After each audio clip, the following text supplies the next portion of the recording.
వారితో చెప్పిరి. Death is the greatest fear that we have. మరణం అనేది మనకి చాలా భయం ఈ భూలోకంలో మనం జీవించేటప్పుడు. Whether you're young or you're old, if you think about death for even a few minutes, you become scared. నీవు యవనస్తుడు అయినా సరే పెద్దవాళ్ళైనా సరే ఒక్కసారి మరణము గురించి మీరు ఆలోచించినప్పుడు మీకు భయం పుడుతుంది. But this passage teaches us that Jesus is greater than death and he can even remove death for us. ఈ వాక్య భాగం ఏం సెలవిస్తుందో తెలుసా? యేసు క్రీస్తు మరణము కంటే శక్తి గలవాడు, ఆయన మరణాన్ని మన పై నుంచి తొలగించగలడు అని ఈ వాక్య భాగము సెలవిస్తూ ఉంది. With one sentence he can make the dead Lazarus live again. ఒక్క మాట చేత చనిపోయిన లాజరును ఆయన బ్రతికించాడు కూడా. And this is the main lesson we learn in this chapter.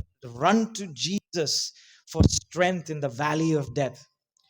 మనం నేర్చుకునే పాఠం ఏంటంటే యేసు క్రీస్తు యొద్దకు పరిగెత్తుకుంటూ వెళ్ళాలి మనము మరణం అనే లోయలో ఉన్నప్పుడు.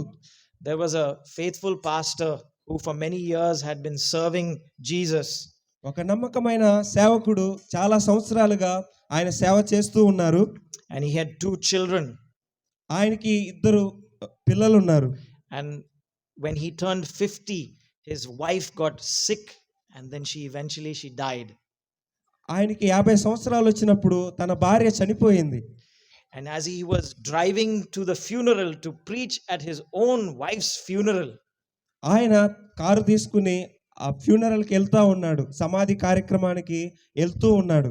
It was quiet in the car. The 2 children were crying. ఆ కారులో 2 పిల్లలు ఏడుస్తూ ఉన్నారు.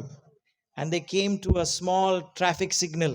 వాళ్ళు ట్రాఫిక్ దగ్గరికి, రోడ్డు మధ్యలో సిగ్నల్ ఉంటుంది కదా, అక్కడ వచ్చారు వాళ్ళు. And then this big truck came and parked next to them. ఒక పెద్ద ట్రక్ వచ్చి అక్కడ నిలిచింది అక్కడ.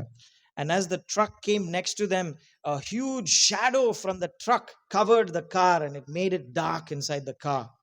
ఎప్పుడైతే ఆ ట్రక్ నిలిచిందో ఆ ట్రక్ నీడ కారుపై పడింది పక్కకు. And the father looked at his children and he said, "Do you see this shadow?"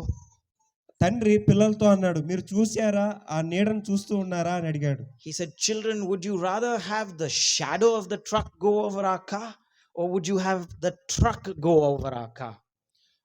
ఆ ట్రక్ మనపైకి వెళ్తుందా లేకుంటే నీడ మనపైకి వెళ్తుందా అని అడిగాడు. And the kids started looking. They stopped crying for a minute. They said, "Daddy, the truck will kill us, but the shadow will not hurt us." వాళ్ళు చెప్పారు, నీడ మనల్ని ఏం చేయలేదు, ట్రక్ మనల్ని చంపేయచ్చు, అది మన పైనకి వచ్చినప్పుడు మనం చనిపోవచ్చు. And he said, "Yes, my dear ones, the death is like a truck, but the shadow is the only thing that touches the Christian in Jesus Christ." ఆ ట్రక్ అనేది మరణం సూచిస్తుంది, మరణం లాంటిది ట్రక్కు. ఆ నీడ అనేది మాత్రమే క్రైస్తవుల్ని తాకుతుంది. మరణము ఎప్పుడు క్రైస్తవుల్ని తాకదు, దాని నీడ మాత్రమే క్రైస్తవుల్ని తాకుతుందని చెప్తూ వచ్చాడు తన పిల్లలకు. On the cross of Calvary, the truck of death went over Jesus Christ and only the shadow has gone over your mommy. Calvary సిలువలో ఆ మరణం అనేది యేసు క్రీస్తు పైకి వచ్చింది, మరణం యొక్క నీడ మాత్రమే మనపైకి వచ్చింది. The Bible tells us that we can walk through the valley of the shadow of death with Jesus and not be afraid. మనం మరణం అనే లోయలో కూడా మనము వెళ్ళొచ్చు, మనం భయపడవలసిన అవసరం లేదని వాక్యం చాలా స్పష్టంగా తెలియజేస్తుంది. There are 3 ways in which Jesus can help us in the valley of death. మనం మరణ భయంలో ఉన్నప్పుడు, మరణ భయంతో మనం భయపడుతున్నప్పుడు 3 విధాలుగా యేసు క్రీస్తు మనకు సహాయం చేస్తాడు, మనకి బలాన్ని అనుగ్రహిస్తాడు.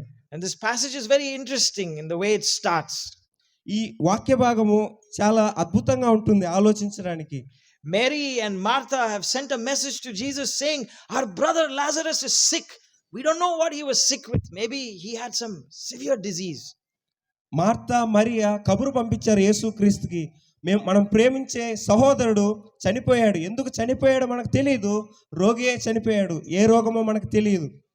అయితే ఆ కబురుని యేసు క్రీస్తుకు పంపించారు.